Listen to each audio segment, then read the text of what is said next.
Alright, welcome to another day of Ether Raids. We're taking on a rematch here against Carla. Is that really Carla? No. Kelara, okay. Yeah, hot off the heels of my rank 1 run, we're gonna run right into a save ball, a Karna save ball. These are back with a vengeance, but I do have a team here that I've been just putting in some practice with, and it's been doing okay. I finally just decided, I think I said this before, I've decided to just throw Bernie on a team and give her a full run. Definitely trying to get some use out of her, to try and make this work, or to try to make her work. I feel like she is underappreciated in my barracks, and I don't particularly like that. Lately, I feel like a lot of the units that I've put some investment into have just been sitting on the sideline doing nothing, and I really hate that. I wish they would add more game modes that I can use my units in, and not have them just sit out there in my barracks doing nothing. It's like they're basically freeloaders, like you fatten up your kids and then they just sit there on the couch all day and watch TV. It's really annoying. But blame IS or blame the government? I don't know. One of those two things feels right. But Lumera here, following Lumera, Medios, because everyone hates the Bolt Tower. I know I do. And double Fjorm. People keep saying that Fjorm is terrible in melee matchups, but it's really because she is literally built to far save. She is not built to tank melee matchups. That's not what her purpose is. If you build her to tank melee matchups, she can't. So yeah, just throwing that out there, if no one has realized that by now, she's actually a fantastic near siever.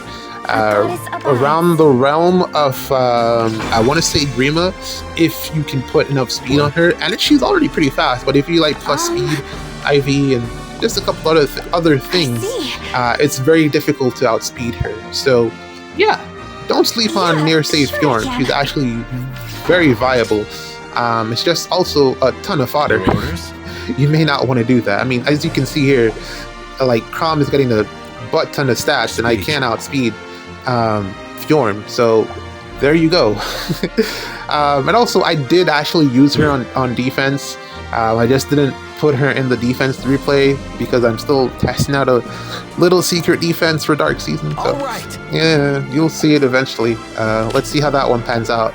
Defenses, I have to change them. Since Fjorm, that's the latest big meta shift. So I've definitely had to change my defense layouts or approach because of her. So yeah, I'm still testing out a couple things just to try to see how it works, and then I'll probably go back to making videos about it. I guess I could make a video about this one that I currently have for Astra Anima, because it's doing fairly okay. It's just that I don't know if I want to release the secret tech yet. But also I feel like I'll probably do it just because if I have the time. What am I saying? I'll have the time. It's just whether or not I feel I'll handle this. Like I want to be lazy or not. That's really what it's down to. Yeah. All that I got to do with this team composition is wait until turn 4 so that I can get dual strike. Once I have dual strike, it's over for the corner ball. It's basically done. This is the this is not the best version of the current iteration of corner balls.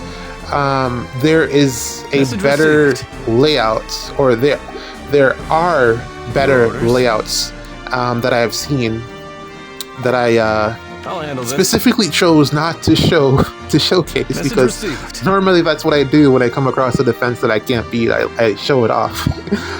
But I didn't do that because of the implications of showing off such a defense. It's not going to be the greatest thing for the future of Ether Raids in general, because if a defense, if people start going full swing into corner balls, then the counter to corner balls is what you see me doing here.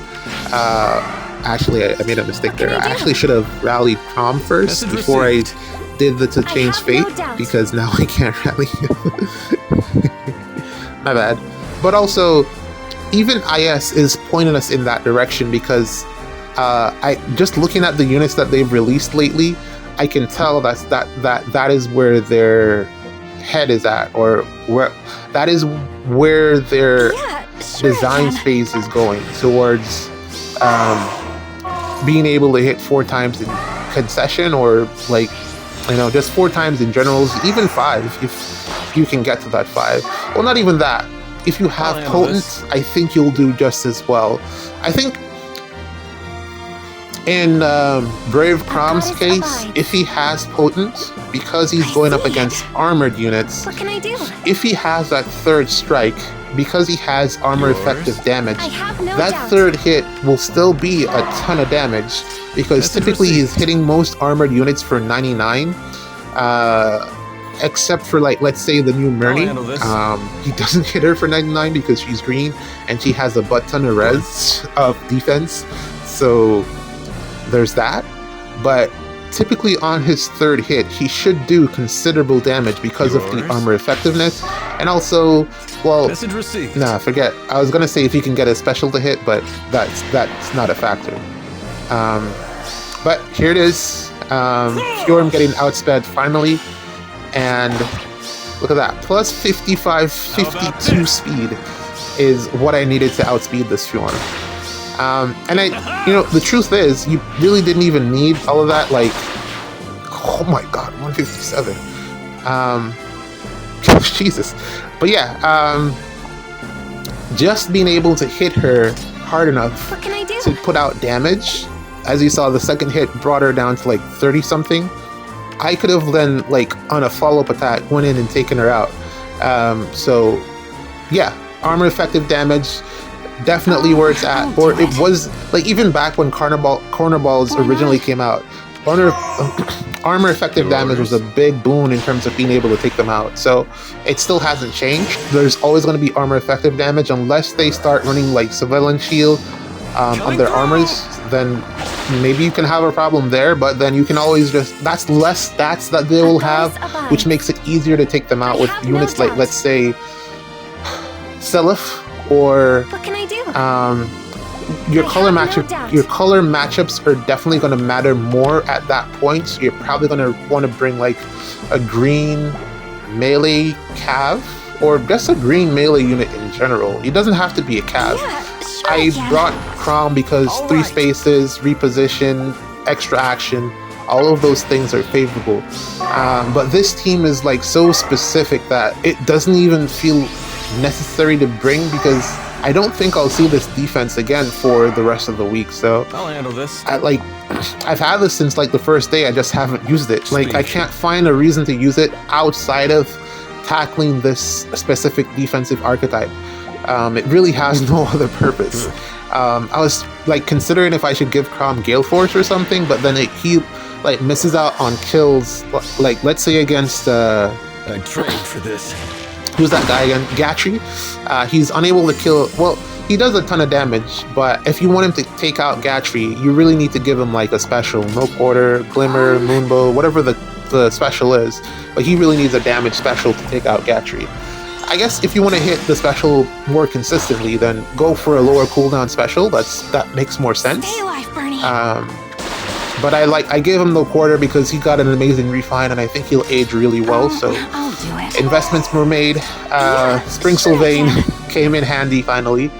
I sat on him specifically for Crom's refine. I thought blue cav into blue cav seems like a good trade-off. So there he goes. But yeah, piece of cake once you have the right matchups, and you have the thing there, the extra hits to make it work. Pretty straightforward to go through. But I think green cav, message received. green melee cav, well, of course axe, like what other weapon would they be wielding? Stonks go up because blue near saves are like really back with a vengeance, so I feel like green calves are going to be increasing in value from here on out. But let's play one more. GG's. All right, here's our second match for the day, and this is actually pretty crazy. I didn't anticipate that I'd use this team more than maybe once this season, like, if at all. I mean, the team is actually pretty incomplete. I feel like it's not built to perfection. There are pieces that I just don't know that they're necessary on the team currently. So yeah, it's set up to beat this, but also it's not like really tested. So I was gonna do some more practice before I actually like brought it out into the wild, but I'm surprised that I actually have to use it. This is crazy. Problem here is this is the better version of the defense that I just tried to play, or the defense that I just won against. Basically, it's the corner ball, but also it has offensive capabilities, which is what you really want. And actually a huge improvement here with the schism that can actually shut down your stuff. And also, I don't know if Crom will outspeed this Grima. This Grima is actually well invested. I think it's kind of similar to mine, actually. Really similar. I think mine is +4, +3. So I don't know if Crom will be able to outspeed her, especially since they have a speed mythic as well. So yeah, we'll test that out. Yeah, so hopefully I get up there, but first off, I gotta figure out what to do with the left-hand side of the map here. I gotta probably get rid of this attack defense class because it's not adding any speed. But yeah, I gotta figure out what to do with the left-hand side here. This is not ideal, because if I break the thing, then Felix does his Felix thing. He has the Celica ring, so he's gonna do that as well. And then also Robin, Brave Robin, ice, spaces, what should I do? Range, gotta get away. Not enough spaces because of the lava terrain as well. There's not enough space to be as mobile as I would like to be on a setup like this, like to get in and get out. So I gotta find the right configuration to get Bernie up there. Again, having Bernie stuck in the corner or beginning from the corner is really annoying, but for this team composition, or just for the sake of using Bernie, she has to be there for me, for my playstyle. That's where she has to be. So it is what it is. Also, I don't know if she's going to outspeed Felix if I wait a turn, because he's going to get attack and speed up 6 from Brave Robin, which is one of the reasons that I don't use her on defense, because it's really difficult to play around that when you're trying to like get rallies off and stuff. Attack and speed buffs are like high value on defense when you're trying to rally. You really want to get those two things targeted at units that you want to have that buff on. Alternatively, you could just get the buff and like rally defense instead, but defensive buffs are typically given out for free by a few mythics. A couple mythics give that out for free. So you're better off to rally for attack and speed instead, or attack and res, or something with, or speed and res, something with speed. You're better off doing that instead. But yeah, I don't know. Also, I'm not very high. I think I've said this before. I'm not very high on Brave Robin. Like, okay. I don't know. Maybe it's like a personal thing for me. I've seen people seem to love her. I mean, I see her everywhere on defense, but I don't think the mobility for, like, in comparison to Baby Duo Robin, I find that her lack of mobility, Brave Robin's lack of mobility, is a huge hindrance to her offensive threat. I guess you could, like, what's the word? Counteract that with Celica ring, but Felix does it better, or you can put it on, even Golvig does it better because of the fact that Golvig is a cav, 3 spaces. I've given mine a warp C skill just to allow her to cover more ground, but I don't like it. I don't like it on her. It kind of felt like a wasted inheritance, but I did that because, like, for Summoner Duels, I think that she has a really high value in Summoner Duels, so I may potentially use her there in the future. So it feels like, I don't know, a decent investment to make in that regards. But for Aetherids, I do not like her on defense in the slightest. But yeah, that's just like where I stand on that. Yeah, Trap.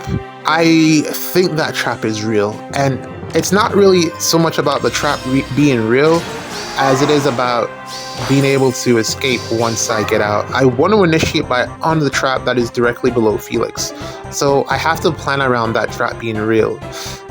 So what I'm going to do is reposition Plumeria up in the event that the trap is real, and also because Felix has that clash. Okay. Yeah, I was saying that because he has the clash effect, I might have missed that speed check, which would have been bad for me. Worst case scenario, I think Bernie should be able to vantage Brave Robin and Golveg, as long as I take out Felix. I see. So I gotta gamble. Okay. I'll handle this. Let's try to get the dance in. I'll do it.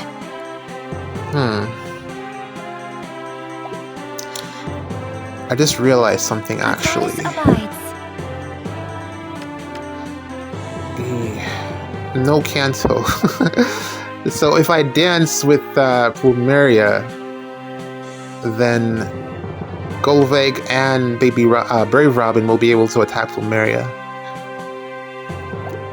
Maybe I should have waited one turn actually, because then I would have been able to get the Kanto 1 on Plumeria from the Hathorn thing. The hater thing. I keep calling her. I don't know. I don't like saying her name. It's so hard. I don't get Kanto 1.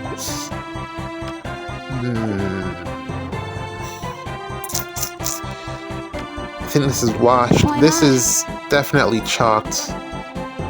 Because I can take out Felix here, but then Plumeria gets stuck, and she's definitely not built to counter Brave Robin or Golvig, so that's not going to be the play. What is Bernie's B skill? Assassin Strike. Like, honestly, I'm thinking about like even just dropping Assassin Strike off Bernie and just giving her straight up Vantage, because I feel like what she does is like so inconsistent. But I'll do it. I think I'm gonna have to depend on it for this one at least, because I don't have any other choice. I mean, she has enough buffs to get the Prime to work. Now it's just whether or not she's gonna do her Vantage thing against everyone else. So she can Vantage Felix. Felix doesn't have Hardy Bearing, so she should be able to Vantage. The only thing is if she's gonna be able to outspeed him. What can I do? Depends. 1, 2, 3, which I don't think she will, because he'll move 3 spaces. Valley wouldn't Deadeye actually, but probably wouldn't get it off. Yeah, this is looking like a loss, but we're gonna gamble on Bernie to see if she can actually make this work, or to save her butts here. Because I really can't go with Plumeria. It's just not going to work. I needed to have Kanto 1 to be able to get Plumeria to get away, but yeah, she doesn't have that right now. If I had waited one turn, I could have gotten it with the thing from Gold Serpent, but I did not wait, or I could not. Maybe I could have. I was considering like having Bernie over here where the pots are, and then repositioning to change fate would come and get her over there that way, but I don't know. Impatient. Alright, come on, Bernie. What can you do? Okay, Vantage. Vantage. You did not Vantage. Why did you not Vantage? Yes, I've got to. And you do nothing. Okay. Alright, well, that is that. Yeah, that's that. Wow, that is quite unfortunate.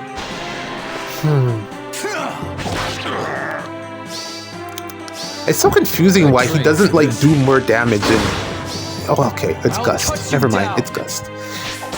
99. Man, that sucks. Why didn't why didn't she do the Vantage thing? That is so annoying. She's literally, I had everything set up. She had all the stats, stat buffs.